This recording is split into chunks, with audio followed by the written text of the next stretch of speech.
ओम शांति। आज का तारीख है 25/11/2024। प्रातः मुरली ओम शांति। आज मुरली से हेडलाइंस। बाबा कहते हैं, मीठे बच्चे, शांति का गुण सबसे बड़ा गुण है, इसीलिए शांति से बोलो, अशांति फैलाना बंद करो। तो बाबा कितनी सुंदर बात कह रहे हैं, समझाने दे रहे हैं कि शांति जो है वो सबसे बड़ा गुण है और इसीलिए हमें शांति से बोलना है और अशांति फैलाना बंद करनी है। और आगे आज प्रश्न मुरली से बाबा पूछते हैं, संगम युग पर बाप से बच्चों को कौन सा वर्षा मिलता है? और दूसरी क्वेश्चन, गुणवान बच्चों की निशानी क्या होगी? और उत्तर में बाबा कहते हैं, पहला वर्षा मिलता है ज्ञान का और दूसरी शांति का। तीसरा है गुणों का। गुणवान बच्चे सदा खुशी में रहेंगे, किसी का अवगुण नहीं देखेंगे, किसी की कंप्लेंट नहीं करेंगे, जिसमें अवगुण है उनका संग भी नहीं करेंगे।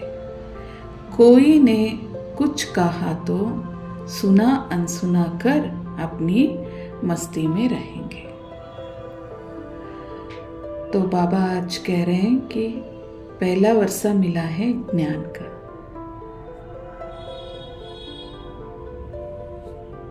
तो दूसरा है शांति का, तो तीसरा है गुणों का। तो इन सब वर्षों के आधार से जो गुणवान बच्चे हैं वह सदा खुशी में रहेंगे और किसी की अवगुण नहीं देखेंगे, क्योंकि बाबा ने हमें गुणवान बनने की शिक्षा बताई है और बता रहे हैं और हमें बनना भी वही है। हमारा काम किसी का अवगुण देखना नहीं है। हमें बाबा ने डायरेक्शन दिया है कि सद्गुणों का, अच्छे गुणों का ग्रहण करो, तो अवगुण हमें किसी में देखना नहीं है और किसी की कंप्लेंट नहीं करेंगे। हमें किसी की कंप्लेंट नहीं करनी है, क्योंकि हम यहाँ खुद को सुधारने के लिए आए हैं, हमें बदलना है। तो हम किसी को बदलने के लिए यहाँ पर बाबा से ज्ञान नहीं ले रहे हैं या धारण नहीं कर रहे। तो इस वजह से हम किसी के ऊपर कंप्लेंट नहीं करेंगे, हमें पहले खुद को बदलना है। और तीसरी बात है कि जिसमें अवगुण है उसका संग भी नहीं करेंगे, यानी जिसमें अवगुण होगा उसके संग भी वह नहीं करेंगे, क्योंकि इनमें ज्ञान के आधार से जागृति होगी कि जैसा संग वैसा रंग। तो जिनमें अवगुण है उसकी समझ लेते हुए अपने आप में ये पहले समझेंगे और फिर उनके संग में नहीं आएंगे, अपने आप को बहुत उनसे दूर रखेंगे। और कोई ने कुछ कहा तो सुना अनसुनी कर अपनी मस्ती में रहेंगे। तो बाबा कहते हैं कि किसी के बात को जो काम का नहीं है उसे तो पहले कान के अंदर लो ही मत। जैसे कि अभी उदाहरण है, बुरा सुनना नहीं है, कहना नहीं है और देखना नहीं है। बाबा ने तो और ही 2 एक्स्ट्रा समझाने दी है कि सोचना भी नहीं है और करना भी नहीं है। तो जब हमें पता चलता है कि कोई हमारे कान भरने आ रहा है, बेकार बात बताने के लिए आ रहा है, तो पहले से कान को बंद कर लो, क्योंकि उसको अंदर लेंगे फिर हमारे अंदर मंथन चलेगा, फिर हम उनके अवगुणों को दूसरों को बताएंगे। तो इससे अच्छा कान को बंद कर लो, सुनी को अनसुनी कर दो। ऐसे नहीं कि मुंह फेर के जाना है, बस वो जो कहते हैं उसको हमें अंदर लेना नहीं है। तो ये सब लक्षण होंगे जिन बच्चों में बाबा का ज्ञान धारण हुआ होगा, और जो बच्चे गुणवान होंगे और शक्तिशाली होंगे उनकी ये सब निशानी होगी। और आगे आज मुरली से बाबा कहते हैं, ओम शांति। रूहानी बाप बैठ रूहानी बच्चों को समझाते हैं, एक तो तुमको बाप से ज्ञान का वर्षा मिल रहा है, बाप से भी गुण उठाने हैं और फिर इन चित्रों से यानी लक्ष्मी नारायण के चित्रों से भी गुण उठाने हैं, क्योंकि लक्ष्मी नारायण 16 कला संपन्न और संपूर्ण है। तो उन चित्रों को भी देख के हमें उनसे भी गुण उठाने हैं। बाप को कहा जाता है शांति का सागर, बाबा को कहा जाता है शांति का सागर। तो शांति भी धारणा करनी चाहिए। शांति के लिए ही बाप समझाते हैं, एक दो से शांति से बोलो। शांति के लिए ही बाबा समझाने दे रहे हैं कि एक दो से शांति से बोलो, यानी कि एक दो से। तो हम जब ओम शांति कहते हैं तो पहले हमें ये स्मृति आना चाहिए, ओम मना में आत्मा और मेरा स्वधर्म है शांति। तो जब हम एक दूसरे से बात करेंगे तो पहले अपने स्वधर्म में टिकेंगे, फिर बात करेंगे। तो शांत स्वरूप होके जब हम बात करेंगे तो आत्माओं से वार्तालाप अच्छी बनेगी, क्योंकि हम उनको शांति फैला रहे हैं। तो यही बाबा इधर कह रहे हैं कि एक दो से शांति से बोलो। ये गुण उठाया जाता है, जो शांति का गुण है उसे उठाया जाता है, क्योंकि हम भूल चुके हैं। अभी बाबा ज्ञान के आधार से हमें बता रहे हैं और अभी हम अपने अंदर इस गुण को उठा रहे हैं। ज्ञान का गुण उठाया जाता है, ज्ञान का गुण उठा ही रहे हो, यानी बाबा कह रहे हैं ज्ञान का जो गुण है उसे तो हम हर रोज उठा ही रहे। यानी सुबह जो हमारी मुरली की क्लास होती है, बाबा जब सब बात की समझानी देते हैं तो हम ज्ञान को उठाते हैं हर रोज। तो ये नॉलेज पढ़नी है, ये जो नॉलेज बाबा देते हैं इसे हम पढ़ के फिर समझ के फिर धारणा करते हैं। ये नॉलेज सिर्फ यह विचित्र बाप ही पढ़ाते हैं। ये जो नॉलेज है ये सिर्फ ये विचित्र बाप ही पढ़ाते हैं। यानी बाबा जो यहाँ कह रहे हैं, ये जो नॉलेज है सिर्फ विचित्र बाप ही पढ़ाते हैं, विचित्र आत्माएं बच्चे पढ़ते हैं। तो देखिए बाबा ये कहते हैं कि ये जो नॉलेज है सिर्फ विचित्र बाप, यानी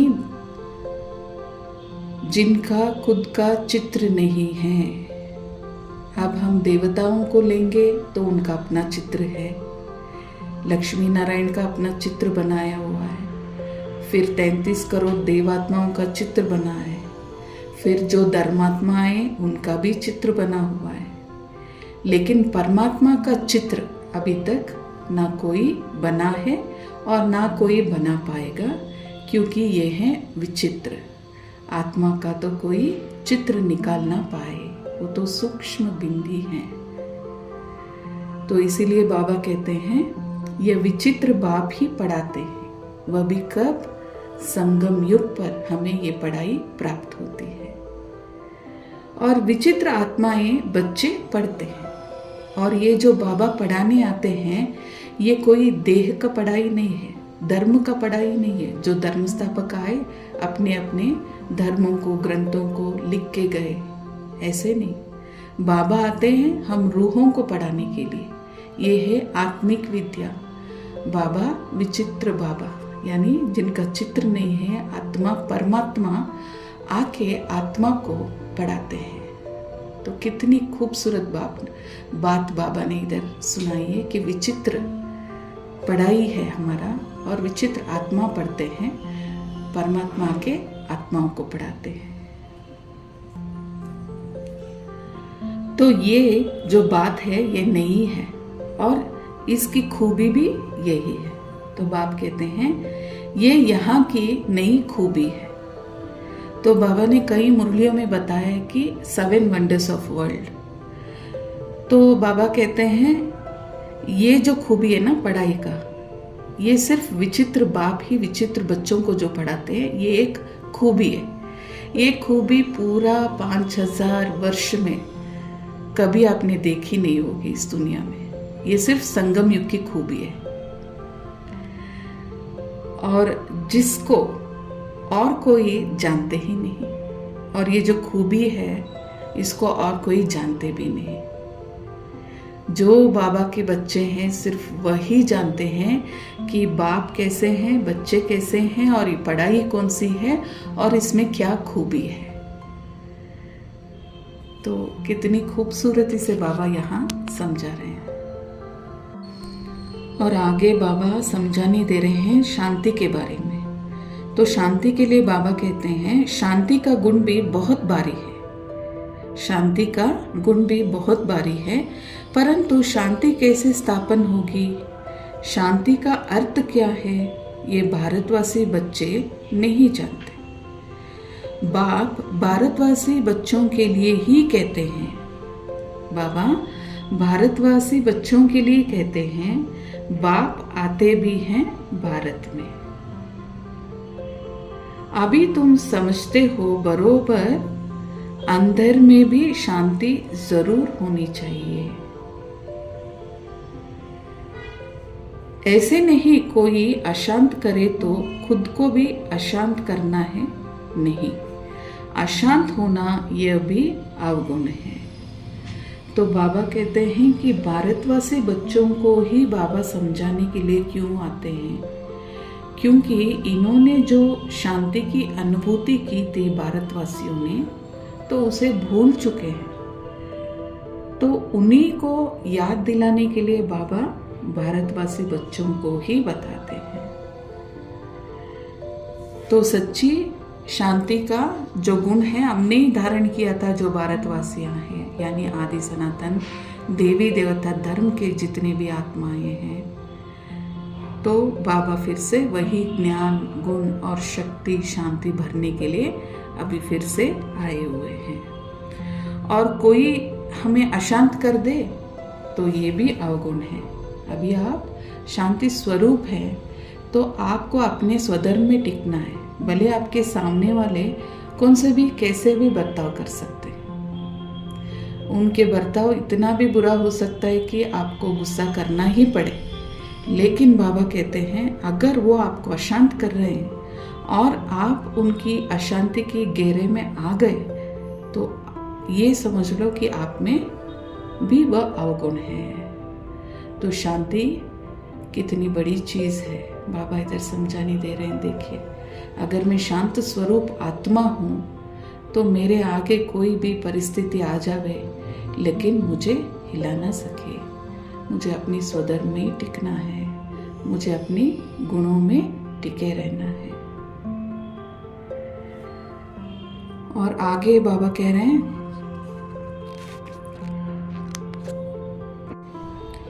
तो बाबा कहते हैं अशांत होना यह भी अवगुण है।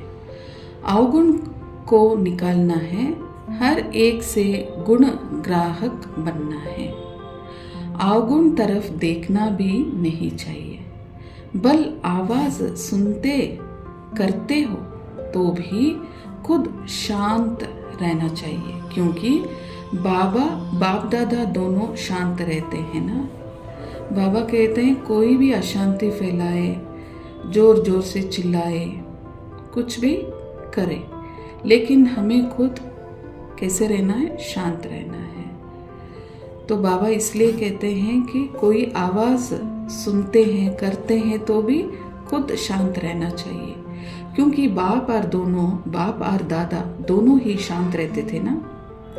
कभी बिगड़ते नहीं थे, रड्डी नहीं मारते थे। ये ब्रह्मा भी सीखा है ना। देखिए, ये ब्रह्मा भी सीखा है ना, जितना शांत में रहे उतना अच्छा है। शांति से ही याद करना है। देखिए, बाबा कहते हैं, शिव बाबा इधर कह रहे हैं कि ब्रह्मा बाबा भी अभी सीखे ना कि कोई भी कुछ भी करे, हमें बिगड़ना नहीं है। रड्डी नहीं मारनी है। यानी कि कईयों का ऐसा स्वभाव होता है, संस्कार होता है, चिल्लाना, अशांति फैलाना, गुस्से में बात करना, छाती पीटना। तो गुस्से में जब आते हैं तो उनकी काबू खो जाती है। तो इसके लिए बाबा कह रहे हैं बिगड़ जाते हैं, फिर रड्डी भी मारने पड़ते हैं। तो उनका संस्कार ऐसे होता है। तो ब्रह्मा बाबा ने भी अभी सीखा ना, जितना शांत में रहेंगे उतना अच्छा है। शांति से ही याद कर सकते हैं, अशांति वाले याद कर न सके। हर एक से गुण ग्रहण करना है, चाहे वो कैसा भी हो, वो चिल्लाने वाला ही सही, तो वो रड्डी मारने वाला ही सही, लेकिन उससे भी हमें गुण को ही ग्रहण करनी है, उनके अवगुण नहीं देखने हैं। तो इसके लिए बाबा कह रहे हैं कि हर एक से गुण ग्रहण करना है। तो आज बाबा आगे जाते दत्तात्रेय आदि के मिसाल भी देते हैं। देवताओं जैसे गुण तो कोई होता नहीं। तो बाबा ने आज दत्तात्रेय का उदाहरण लिया, क्योंकि उनको भी कहते हैं ना कि ये त्रिमूर्ति देवता का जो उदाहरण है, त्रिमूर्ति देव के वह बच्चे हैं करके भक्ति मार्ग में कहते हैं। तो बाबा कहते हैं ऐसे श्रेष्ठ देवता जब हमें बनना है तो गुणवान बनना है। तो वो समय अभी हमारा ये संगम का है। तो एक तो हमारा तीनों रूप है, बाबा कहते हैं, जैसे ब्रह्मा बाबा का चित्र दिखाया हुआ है बैज में, जो स्थापना, पालना और विनाश का। और फिर अभी हम पालना ले रहे हैं बाबा से, शिव बाबा से। कैसे? बाप, टीचर और सतगुरु। तो हमारा कार्य और हमारा पालना दोनों का यहाँ पे बाबा जागृति करवा रहे हैं कि हमें तीनों रूप से कैसा बनना है, और तीनों रूप से बाबा से हम कैसा पालना ले रहे हैं जिससे हम ऐसे बने। तो देवताओं जैसे गुणवान तो कोई होता नहीं, यानी मनुष्य की और देवता की रात दिन का फर्क है ना। तो बाबा कहते हैं एक ही विकार मूल है, उस पर तुम विजय पा रहे हो, पाते रहते। बाबा कहते हैं अभी हम विकार पे जीत पा रहे हैं ज्ञान के आधार से, और कल्प कल्प भी हम पाते आए हैं, और कर्मेंद्रियों पर भी विजयी पानी है। अवगुण को छोड़ देना है, जो अवगुण है उसे छोड़ देना है, उसे देखना भी नहीं है, बोलना भी नहीं है। और जिनमें गुण है उनके पास ही जाना चाहिए। और बाबा डायरेक्शन दे रहे हैं, जिनमें अच्छे गुण हैं उनके पास ही जाना चाहिए। धारणा के लिए मुख्य सार से पहली बात बाबा बता रहे हैं, उठते बैठते चलते ज्ञान का सिमरन कर मोती चुगने वाले हंस बनना है, सबसे गुण ग्रहण करना है, एक दूसरे में गुण ही फूकने हैं। और दूसरी बात, अपना चेहरा सदा खुशनुमा रखने के लिए अपने आप से बातें करनी है, अहो हम तो कारुण्य के खजाने के मालिक बनते हैं। ज्ञान सागर बाग द्वारा हमें ज्ञान रत्नों की लॉटरी मिल रही है। और आज वरदान, अपने टाइटल की स्मृति के साथ समर्थ स्थिति बनाने वाले स्वमानधारी भव। और वरदान का विस्तार, संगम युग पर स्वयं बाप अपने बच्चों को श्रेष्ठ टाइटल देते हैं, तो उसी रूहानी नशे में रहो। जैसा टाइटल याद आए वैसा स्मृति स्थिति बन जाए। जैसे आपका टाइटल है स्वदर्शन चक्रधारी, तो यह स्मृति आते ही परदर्शन समाप्त हो जाए, तो स्वदर्शन के आगे माया का गला कट जाए। महावीर हूं ये टाइटल याद आए, तो स्थिति अचल अडोल बन जाए। तो टाइटल की स्मृति के साथ समर्थ स्थिति बनाओ, तब कहेंगे श्रेष्ठ स्वमानधारी। और आज का स्लोगन है, भटकती हुई आत्माओं की चाहना पूर्ण करने के लिए परखने की शक्ति को बढ़ाओ। भटकती हुई आत्माओं की चाहत को पूर्ण करने के लिए परखने की शक्ति को बढ़ाओ। तो आज बाबा ने जो भी बातें मुरली में सुनाई हैं, उसे सुनकर समझकर धारणा भी हमें करनी है। और मुख्य डायरेक्शन बाबा ने आज मुरली में दी है शांति की शक्ति। तो शांति हमारा स्वधर्म है, तो हमें शांति से भरे हुए रहना चाहिए। अगर अशांति कोई फैलाए तो भी हमें अपनी स्थिति से हिलना नहीं है। और बाबा कहते हैं कि हमेशा अपने आप को इसी स्मृति में भरपूर रखो कि मैं आत्मा शांत स्वरूप हूँ। तो शांति की शक्ति को अपने में धारण कीजिए और बाबा के जो भी स्वमान है उसकी स्थिति में स्थित होते अपने आप को भरपूर करते जाइए। और बाबा की जो डायरेक्शन बाबा हर रोज़ मुरली में देते हैं, उसे हमें अपने आप में धारणा कर बाबा के आज्ञाकारी बच्चे बनकर हमें बाबा से वर्षा लेना है। अच्छा, ओम शांति।